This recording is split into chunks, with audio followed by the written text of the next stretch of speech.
promotions, primal rally, did they use any?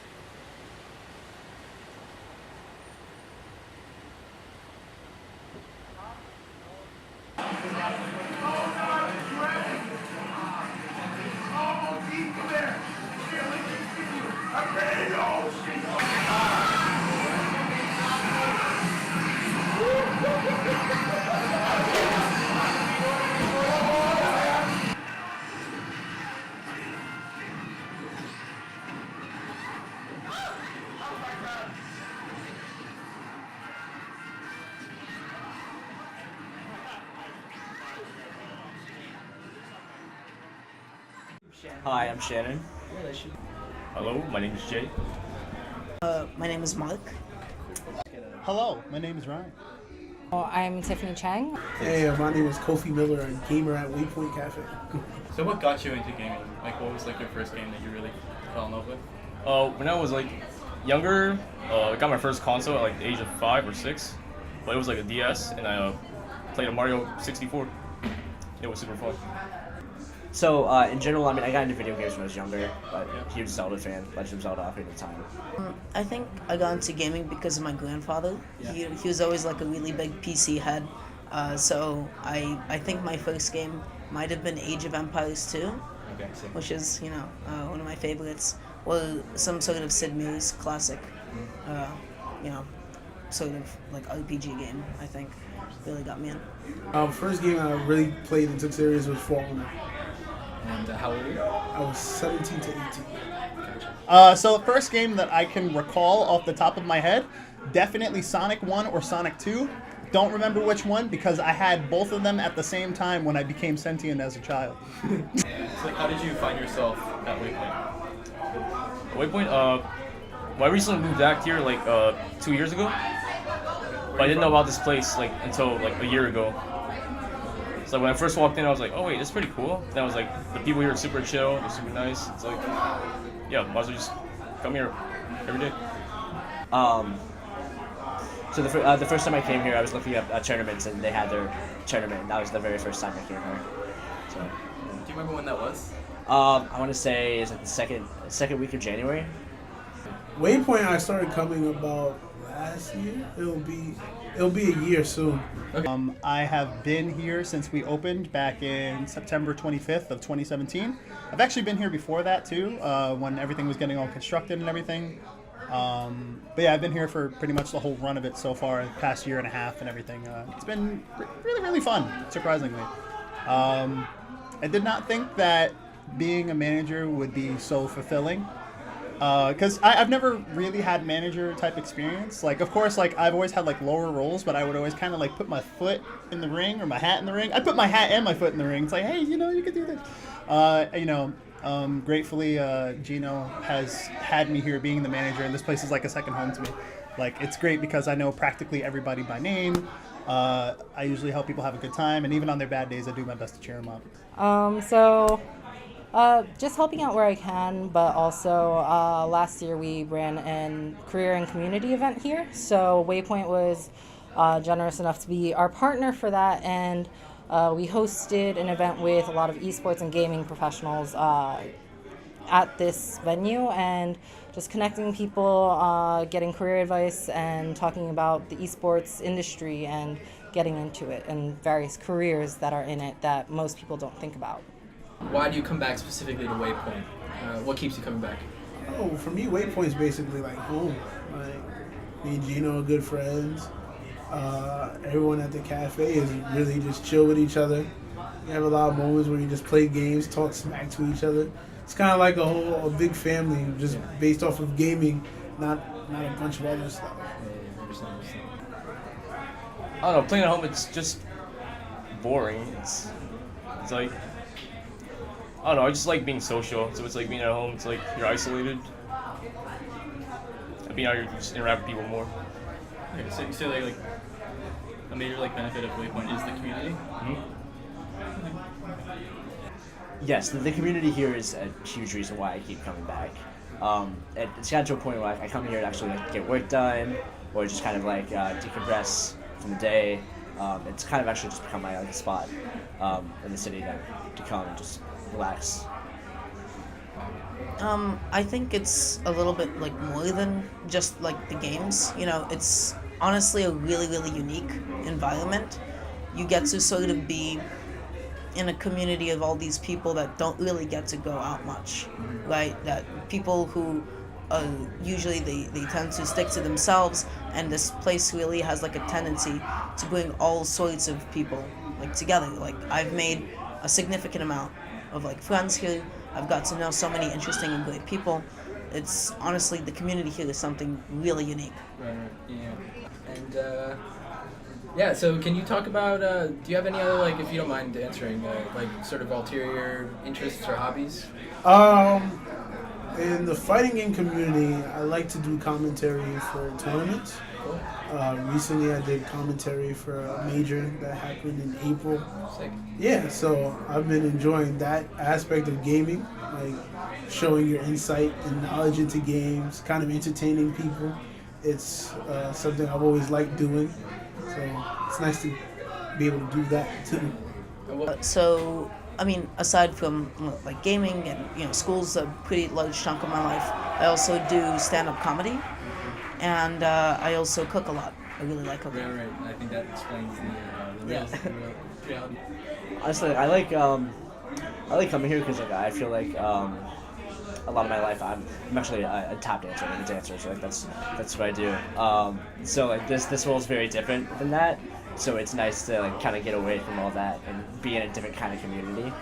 And I think that's a big reason why I like coming here, because I don't know, a lot of people know me in the dance community, and when I come here, I'm just kind of like, I'm not that person. You know, like I have like a tag. They call me Bolero, which is like my username that I go by instead of Shannon. So it's kind of nice to not have that pressure of expectation of just being a normal human being. Yeah. I've been an aspiring voice actor for like a bunch of years. I think about like 4 or 5 years.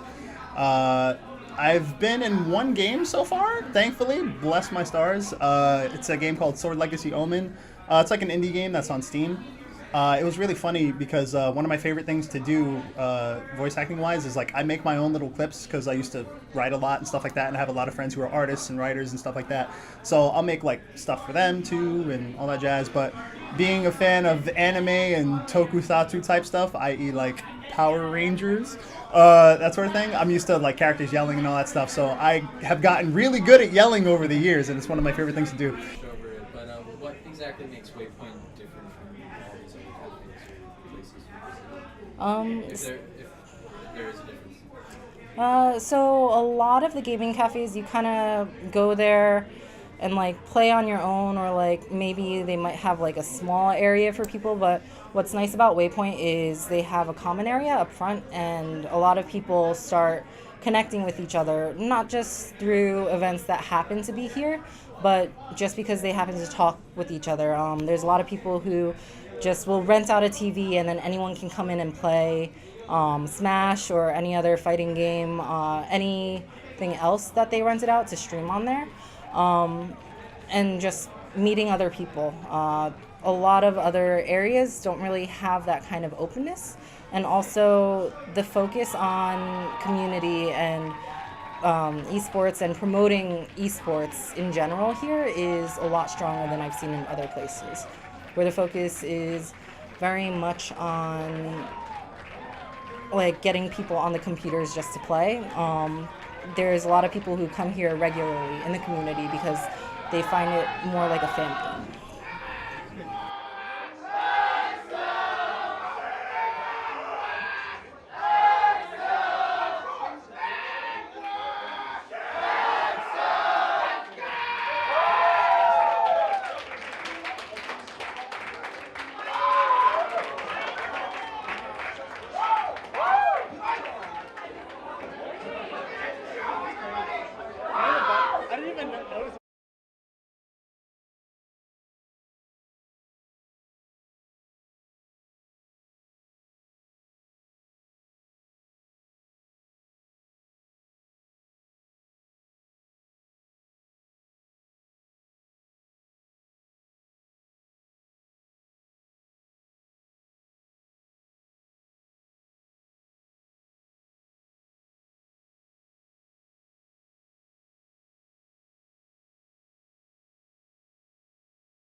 a whole like community growing here, and it's a little surreal, only because like I remember we never had a community before, and having that is something that I've always wanted. Not only just for Waypoint, but for myself. I want to be like, ha, I did that. Like, I made that. Like, but yeah. How does the spells? INTIC. Okay. What's your gamer tag? Oh man, I've had many. Right now, I go by Cinder Slash. It's really funny how I came with that name. I was playing a game called Maple Story. All right, good. All right, I'm glad to know that you know at least something. You've heard of it at least. I think Alex and I identify as gamers. Oh, bless. I can tell. I mean, I can tell. But yeah, it's funny because there was actually like there was a set of characters where they're like kind of like dragon knights. I was like, oh man, they're so cool. They have like flame swords. And it's so cool. Oh man, because my old gamer tag was ZenFox20. I'm like, all right, I'm growing out of it. I don't want to have that anymore. I want something new. So I'm like, yeah, like fire sword. Yeah, fire cut.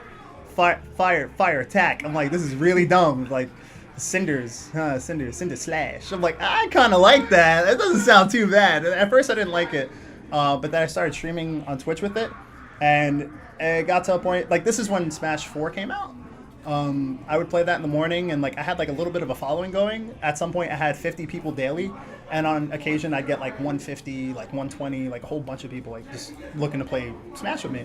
And again, I wasn't comfortable with the name until people were like, yo, Cinder, what's up, man? I'm like, I just Cinder. I like that. It's good. But I need the slash there because Cinder is so unoriginal.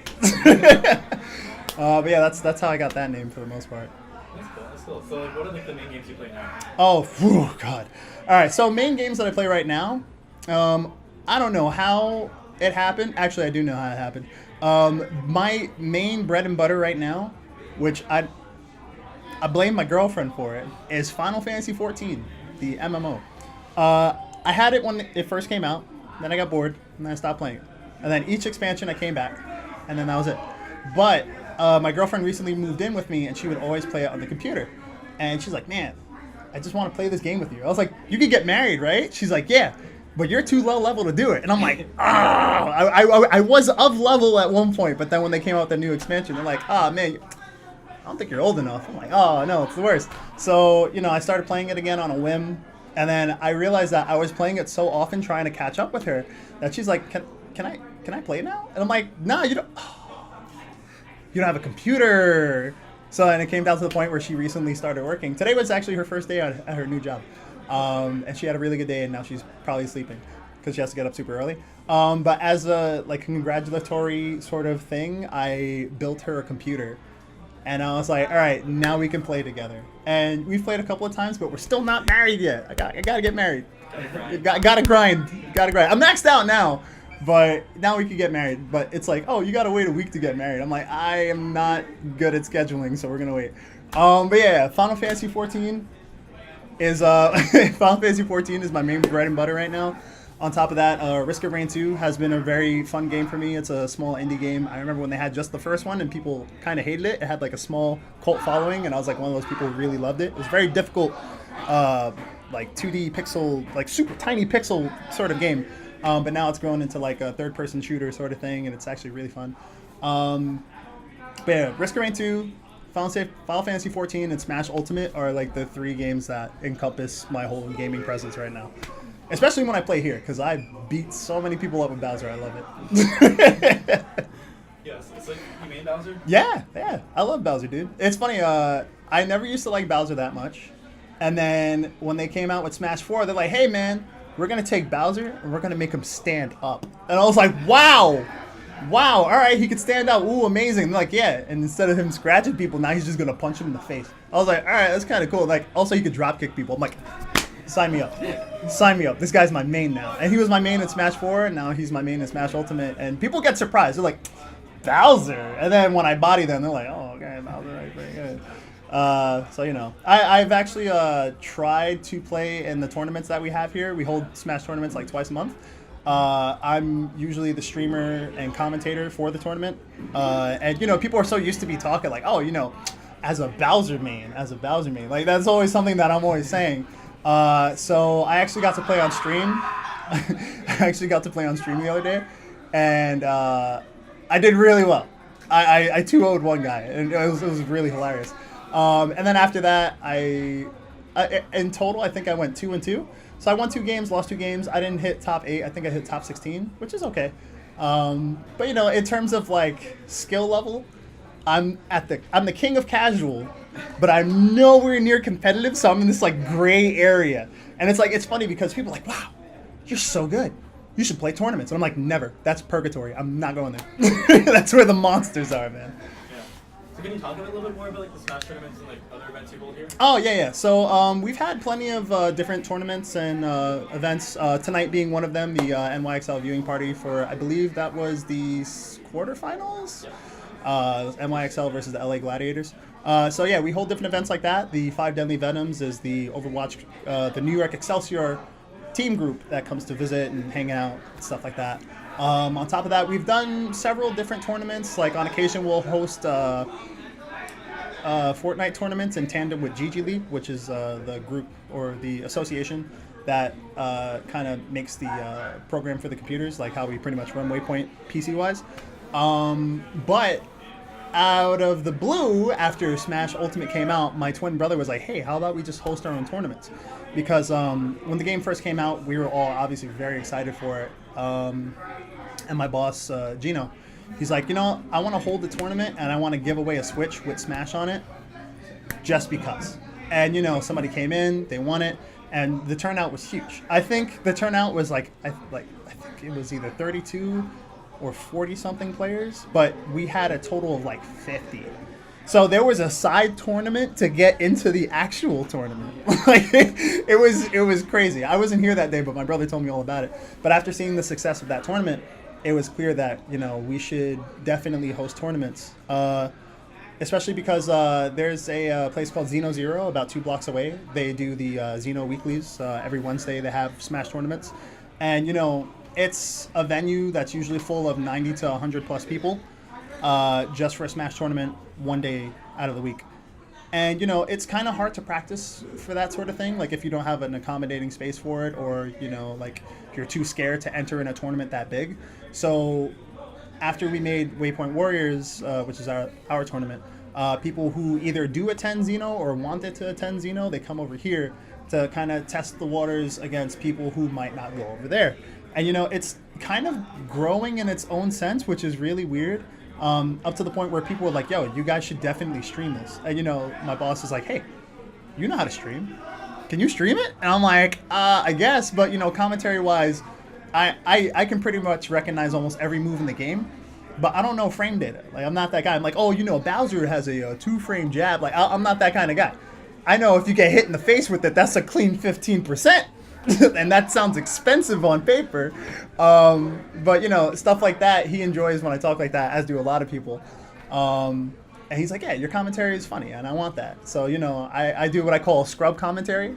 And, you know, people tend to react very positively to that. But at the same time, I do want some sort of analytics. So I'll bring in people who are avid Smash players here who are clearly better than me. And do actually know frame data, and they'll like co-commentate with me and be like, oh yeah, you know, his 2-frame, blah, blah, blah. Like they'll talk about the more specific parts of the game. And I'm just there to provide comedic relief as well as hype. So it's been really fun with that too. And it's like, honestly, we have it every Tuesday or every 2 Tuesdays.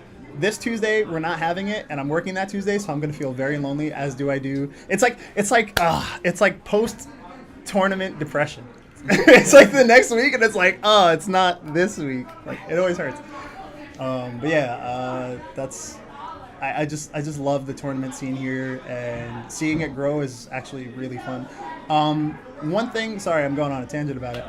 One thing that I find to be very interesting is the fact that most tournament players prefer playing on just monitors and stuff like that. They don't like playing on TVs because they say that there's like 2 frames of lag. Like this is an actual thing. It's like, oh, there's like 2 frames of lag and blah, blah, blah. I'm like, bro, I can barely see 3 frames in one sitting, but you know, I don't even notice it. I still play just about the same on anything.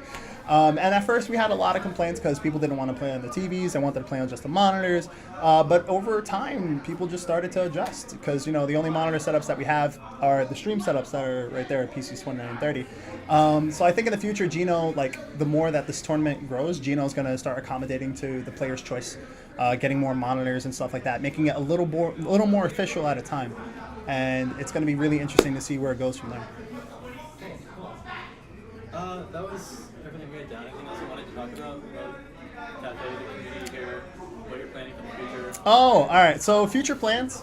How do I go about this? So we're it's really strange because we had gotten contacted from somebody up in Troy, New York. There's a whole sort of, I want to say, gaming renaissance happening up there because that's over by the school called RPI. I believe they do a lot of sort of not gaming, but a lot of I'm at a loss of words here. A lot of CG related things in terms of programming, creating stuff. Oh man, I'm spacing. They do at RPI. I'm pretty sure they do a lot of programming stuff and things relative to gaming. Warner Brothers Studios is also up there, or one of their sub branches. It's really funny because when you enter the town, that's the first building you see. It's WB. I'm like, oh, we're in the right place. WB is up there. I believe another company called Vicarious Visions. I think they made Little Big Planet, or one of those more creative sort of fun casual games on PlayStation and I think Xbox. And there's a whole bunch of more studios that are going up there and everything. They have a nice vacancy up there. It's, I think, either 3,000 to 5,000 square feet, something like that. So definitely a bit bigger than this Waypoint over here. And Gino's considering having a second location up there. And it's going to be really interesting to see, especially because it's close to a college campus. It's also close to game developers, and it's in pretty much an up-and-coming neighborhood and stuff like that, too. And it's really weird because if you've been over by Barclay Center, the more residential area of that, it's literally somebody cut out 6 blocks of that and put it upstate. It's the weirdest thing. I didn't even feel like I was out of the city. It was so strange. I'm like, all right, now where's the buses? There's no buses? All right, I'm definitely not home. But yeah, so that's going to be the next thing for Waypoint. Either Troy, New York, or maybe another location. But Troy is looking pretty promising. Gino really wants to get another Waypoint up there. As for who is going to run it, we're going to have to see because it's a 4-hour drive. So we might all have to take shifts upstate or something. We're going to be working it out. But Gino definitely wants to expand Waypoint, and I definitely want this place to expand and everything too. If I could, I would prefer to knock down some of the walls and just expand this place. But I can't do that. Yeah, no, that's super cool though. It's exciting. No, yeah, it definitely is. Definitely is. Yeah, I just love hearing myself talk, so it's the worst. That's a lot of good information. This is what we want. No, yeah, it's funny because last time I got interviewed, they were I was like, sorry I'm talking so much. They're you're giving us so much to work with. I'm like, great. So, what else do you need? Yeah, thanks so much. No, yeah, is that everything? Yeah, that's pretty good. Yeah. Sweet. Actually, a quick Give question. that back. How long has Waypoint, just some objective facts, how long has Waypoint been running? We've been running for roughly a year and a half now. September 25th of this year will mark the 2-year anniversary. I'm actually really excited for it, and yeah, I can't believe it's almost been 2 years already. Yeah, I was under the impression it was a little longer because, but it makes sense now because Kofi, I'm sure. Oh yeah, Miller. Yeah, Kofi Miller. He said he's been coming here for just 2 years, or a little under just 2 years. Yeah, Kofi. I think Kofi's been around for more than a year now, definitely. Yeah. Because his loud, booming voice, I can recognize it from 3 blocks away. It's part of my brain now. Yeah, I've been here only twice, and I oh yeah, he makes himself known. I can be very loud, especially when I play Smash. Yeah. I'm pretty sure you guys might have heard me once or twice. But Kofi, yeah, it's unmistakable. It's unmistakable. He's an absolute unit. He's great. But yeah, thank you. Anytime, fellas. Yeah. I'm glad I could help out. Yeah, actually, I ordered that tea and I didn't get it. Oh shit! I'm so sorry. What kind of tea did you get? No, I just